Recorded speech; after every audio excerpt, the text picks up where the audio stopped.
Hey guys, let's bringing you another video and welcome to another Riot dev update, to a certain degree at least. And I like doing these, you guys seem to enjoy them as well, and this one to me is going to be quite interesting. So I'm probably not alone, and I'm sure there are some people, and it's great if you enjoy Season 11, all power to you, but I've not liked Season 11. And I'm very interested to see what the preseason will bring. And the reason why they're talking about preseason, we're not that far away from preseason. Remember, it's nearly mid-August already, as crazy as that sounds. So yeah, let's see what Riot's kind of initial goals and opportunity spaces are initially, and we'll share our opinion. You guys can let me know what you think down below, and we'll go from there. All I'll say, I've not read this. I promise you, I've not even scrolled down. My hopes. My ultimate hope would be reverting the items, but I don't think that's going to probably happen. Mages obviously need to be a point of concern. This season has near enough wiped out a whole class of champion, and then the only odd mage that you'll see just basically might just be like the overpowered mages that can just be played because of how strong they are. Other than that, the likes of the average mage it doesn't happen at the moment. Anything else?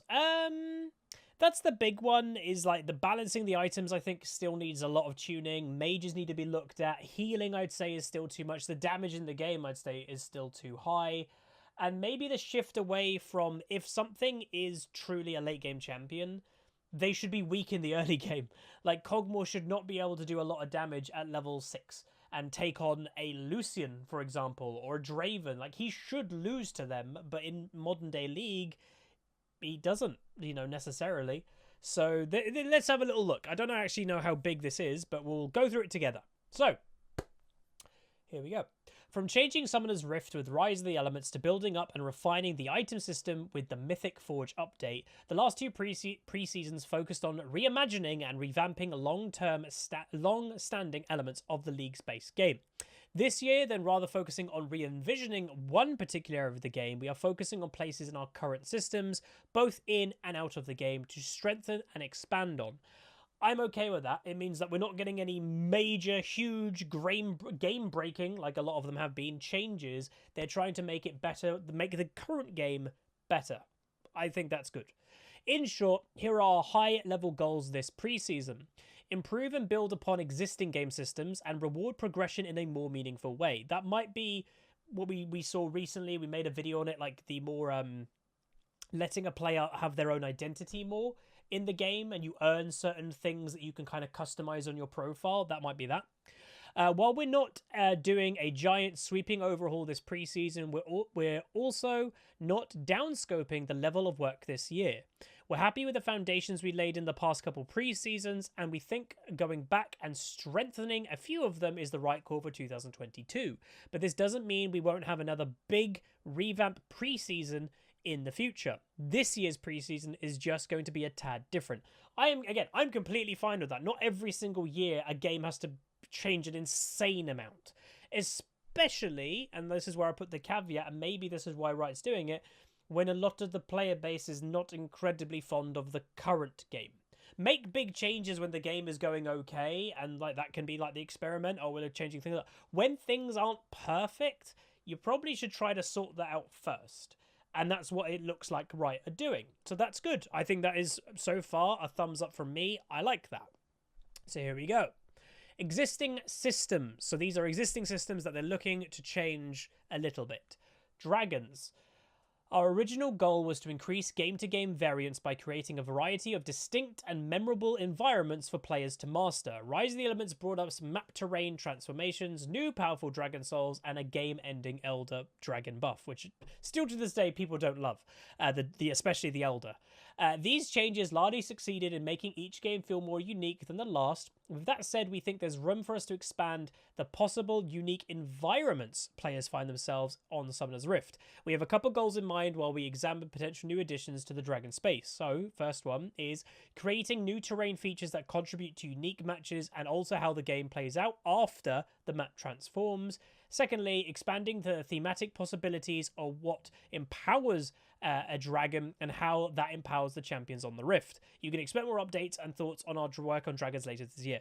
So to me, this is, we like the idea of the 4 different dragons that you can get the random order of them. The first 2 are always different. The third one then on is the one that you'll get the map change of. It seems like they're going to keep with that, but maybe, and I'd say this is fine. They, like for example, this is the Infernal Dragon, and obviously the Infernal Dragon map, it opens up the pit a little bit more. The bushes over here to the left in the jungle, they get burnt, so there's less bushes in the jungle, but that's about it. There are thematic on the map, like there's like braziers or whatever they call them, like the fire pits and stuff. They are throughout the map here or there, but that's about it. It's mainly just the dragon pit, and then the 4. Is it just the 4? It's only red buff. No, blue buff does get affected. The 4 buffs, that's basically it. From the top of my head, that's all that really gets affected of these dragons. I'm expecting, they're going to do more changes on the map depending on which dragon it is. Because I don't even think Baron gets changed, I don't think. So maybe Baron will get changed. Maybe even the lanes will get changed. Maybe for Earth Dragon, there's like a wall in the middle of your lane. That would be weird, but that would, I guess, do something. Or maybe the walls move throughout the match. If it's an Earth Dragon. If it's a Fire Dragon, maybe there's an actual fire that actually moves around the map to the different bushes, and some bushes are burnt at a certain time and some aren't. Water, maybe there's flooding on the map, so you're slower. Your movement speed is slower if you walk through a map. They could do a lot more. The Wind Dragon, maybe there's a gust of wind, wind prevailing on the whole map of Summoner's Rift, and if you're moving towards the wind, you're slower, and if you're moving with the wind, you're faster, and that's for everybody on the map. Maybe that could be something. Like, they could do more with it, and that's just like completely my ideas that I just came up with now, so I'm sure they'll come up with better ideas, but that's just, they could. So that's, I think, cool. I'm fine with that. Items. Oh, here we go. The Mythic Forge update brought a lot of change to the itemization. Thing is, it didn't though. Like, I will say this, like, Riot's main goal, I don't know if they're actually saying it here at all, was we want build diversity. It really didn't achieve that. I would say, and I don't have the data, and maybe Riot do, and I don't know if they're going to say if it succeeded or not, but I would say the item diversity and build diversity is exactly the same. You're on average building the same build every single game, but every now and then I'll build that item instead of that item because X champion is in the game. That is practically it for every champ. Like, literally.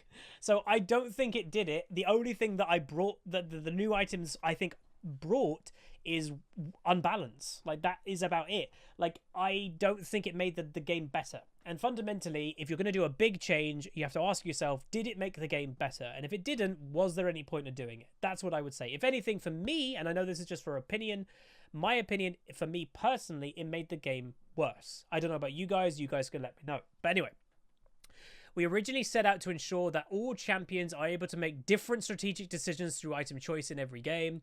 While we continue to think this is the right goal, we've heard your feedback that having to make a strategic decision about every item in your inventory isn't always desired or possible, especially in high-tension games. I don't think that's quite the feedback, but sure. We still want you to make a meaningful choice at the mythic level for every champion, but we don't want legendary items to be held at the same standard. Some legendary items should be perfect for a few champs instead of being okay for a lot of them. There are currently few gaps that we've noticed with this goal in mind, so exploring this following spaces. More mythic options for support champions. Okay, that's fair. Improved a legendary item of options for mages, assassins, and tanks. I completely am fine with those two groups of champions, but Season 11, let's be honest, has been a relatively big assassin season, so... runes, next up. So again, just to... Yeah, items, they need to work on items. This, to me, doesn't sound like they're doing a lot of work for it, but let's hope they are. Runes, we've continued to monitor both the use rates and power levels of runes across the system, and we think there are some good targeted changes we can make to the system. Most obviously, we feel the Inspirations Tree identity has been fairly unclear, and we'd like to broaden its keystone use cases during preseason, you can expect reworked inspiration keystones and secondary rune balance adjustments. Sure, that's fine. Yeah, inspiration has been kind of lost. Like, you know, that everyone can run, mostly every champion can go something into inspiration, but I think it's supposed to be for supports, because everything, you know, they are mentioning like supports have been a bit oofed. Which, again, I would say yes and no. I don't think support is weak. There's a reason why support is arguably my second kind of main role, tied with mid at the moment. It's because I have impact as support. So I don't know, like, objective bounties. So champion bounties act as a way to even out the game by getting extra gold from killing an enemy champions that have gained a lead. They've been around for a while and have been successful, so we don't plan on making changes to them, but we think we can give additional ways to get back into a game when the going gets tough. Namely in the form of objective bounties. This is interesting. The goal of these are to give losing teams more strategic options to get back into the game through taking objectives. We know there could be some concerns about objective bounties, the main one being game length. True. Generally speaking, we think average game length is in a good spot right now and don't want to impact it.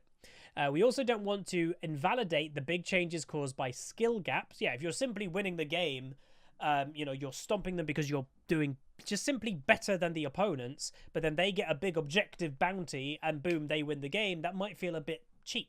You're like, what was the point of me getting ahead? What was the point of outplaying them in the early game? There was no point. So they have to be careful with that. If you are just that good and dominating your lane opponent and snowballing the game, that advantage shouldn't just disappear altogether, which often can happen. So we'll keep an eye on these changes and listen to your feedback to make sure we keep objective bounties balanced. So what is an objective bounty? My guess? Simply, like, kill the tower. Instead of getting 300 gold, you may get 500 gold. Kill the dragon. If you're the jungler, get the next dragon. Your team could get bonus gold. Kill Baron. Your team will get bonus gold. So, like, that's the point. It might give golden experience. Experience is a big one for getting behind in a game. So, bonus experience for all your team. So, objective bounties are going to probably be something along the lines of that, which are interesting. I didn't think they'd ever do them. Because there does seem to be a key element of Riot are like trying to focus on one team gets really ahead of the other team, the game feels unhealthy. Because again, if you're the player that's getting really behind, it does suck. So Riot is maybe trying to give more elements of people not having that sucky feeling of, the game's over. At least if you're like, oh no, we can get an objective bounty that could get us back into the game a bit. Maybe. New and updated systems. So the new system that is coming to League is challenges. Or one of them. One of the new systems we're hoping to implement during preseason 2022 is challenges. Through the challenges system, a player will be rewarded for all of the challenging, unique and fun goals they achieve throughout their games. We've designed the system to assess a broad spectrum of League feats, so no matter what your playstyle is, there's something uniquely for you to shoot for and celebrate. Not much of a ranked player, but love collecting skins and champions, and you're amazing at CSing, but leave the kills to teammates, or maybe you're known for being the ultimate skill shot dodger. Challenges that you personalize and show off the exact type of player you are. Some specific goals we want to accomplish. Players can track their general mastery and investment in League of Legends. Players can visualize and compare the variety of League complements, and players have different players have different types of challenges and accomplishments and progress strive towards. So we've spoken about this in detail, so I don't think I need to do this more. I might have a quick little read, but I mentioned the reason why they're doing this. It's not a bad thing. It's the same roughly reason why the mastery system was implemented a few years ago. That if you're not a great ranked player, like that's one of their first examples, you might be like, I can't show that I'm a great ranked player. I can't show I'm diamond, or I can't show I'm challenger, but I'm mastery 7 on my champion and I'm proud of that. Like, that's what mastery can give you. Or I hit 1 million mastery points with a champion, or I hit 100,000 mastery points with a champion. That's what mastery was more designed for. Mastery was never in mind of the high rating players. It was more designed for the casual player to have something that, like, hey, I'm mastery 7 and I'm mastery 7 on every single champion in the game. Like, it's a goal you can work towards that's not necessarily tied to rank. This is the same thing, but it seems a bit more fleshed out. Again, it's not going to be like this one, for example, is all random, all flawless. Diamond level of the achievement, so they are giving the achievements like a level. 1.2 players, 1.2% of players have that achievement. So it's suddenly like Xbox achievements or PSN achievements is earn 120 S grades or higher on champions in an ARAM. So if you're an ARAM player, get S's, etc., and suddenly you're getting an achievement that only 1.2% of players have. So it's a bit more of a casual element to the game, but not bad. I actually quite like it. And then, yeah, earlier this year we did a video of this aimed at adding more customization options for players. If it wasn't clear already, a lot of this foundation work is for challenges, which is, I think, what we roughly guessed. Part of the concepts and explorations we showed you included a series of identity changes that will allow you to customize who you are to others at a glance. This includes showing off your accomplishments in specific challenges through tangible elements in and around the game with things like titles, tokens, and rank. It also includes an overall score of all the different challenges you've climbed through to form a tiered progressional crystal. So again, this is a rank, but not actually ranked mode. It's to give a progression to players that may be a bit more casual, but may not necessarily be able to climb to diamond. I'm completely fine with this. It's good. It gives everybody something that they can strive and achieve for. That's not a bad thing.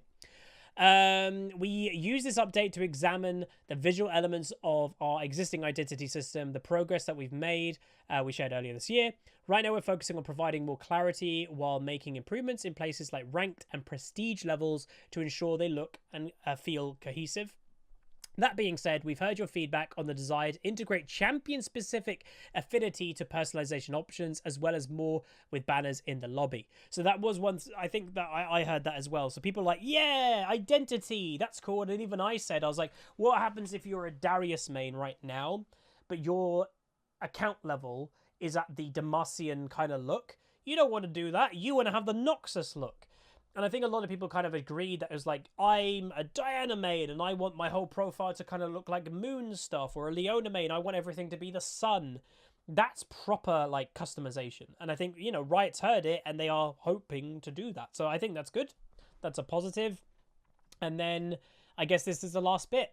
How this fits with our other systems. The aim of the challenges system is to provide broad goals and visual representations across everything within League for you to compete and compete against each another. This includes integrated systems like Champion Mastery, Eternals, Ranked, Level, events, and Collection into one umbrella, so everyone has something to shoot for. This system, though it may feel similar to Eternals, which obviously Eternals pretty much failed, it is designed to highlight and work with other systems. With this broader focus, the unique space carved out for champion-specific skill, like Champion Mastery and Eternals, will still be an important part of the League experience, so you'll be able to develop and display your investment in your favorite champs over time. The approach we're taking lets us continue to provide more targeted gameplay goals and activities. This way we can serve very specific player types, collectors, one-tricks, ARAM-only players, while still rewarding broader groups of players who do a little bit of everything. Right now we're tracking towards having challenges included as part of the Preseason 22. But things may change also based on player feedback. So if we all go, it's all rubbish, change it all, they will listen to that, obviously. But they will be wanting to do it either in preseason or early 2022.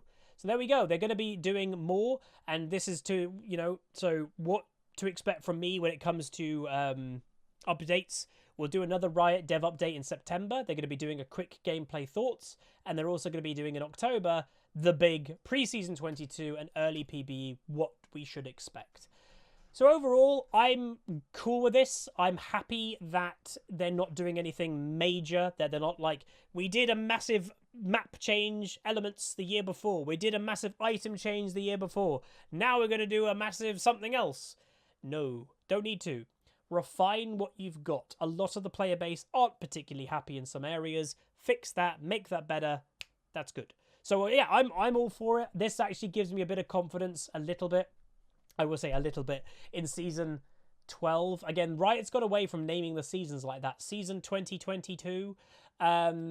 because yeah, if they do, again, dragons are all right, they're fine. I'm not a massive fan of them, but I also don't hate them. They're fine. They are what they are. I don't think it gives the unique gameplay experience that Riot has aimed to do it. Like, does the game feel so different if it's an Infernal game or a Wind game? No, it doesn't. It really doesn't. All it is, oh snap, we get Infernal Soul this game, and we get a bit more damage. Great. That's basically it. So maybe if they do make it a bit more like obvious that this is an Infernal game, like there's an actual big difference between them, that might be a good thing. But the bigger one for me is I really hope that they do look at the items in detail, and not just this, like not just mythic options for support and not just legendary items for mages, assassins, and tanks. I think more work needs to be done with items. I'm surprised like nothing has been mentioned of the damage is quite high in the game. And early game champions tend to snowball. Sorry, late game champions can tend to win the early game now. There's no mention of that. So that does worry me a little bit if I had to say anything. But that is going to be it. If you guys enjoyed this LoL dev update about the upcoming preseason in the next few months, please do throw a like at the video and give your opinions down below. Yeah, I really would like you to express them. Riot, as you can see in this article, they've mentioned a couple times, they do look at feedback. They don't have official boards anymore, so they are looking to places like comment sections of videos like this. They are looking at Twitter occasionally, but it is Twitter. Again, even I don't use Twitter as, you know, practically much anymore. But yeah, that is going to be it. If you guys enjoyed, like, comment, subscribe. See you guys next time. Peace.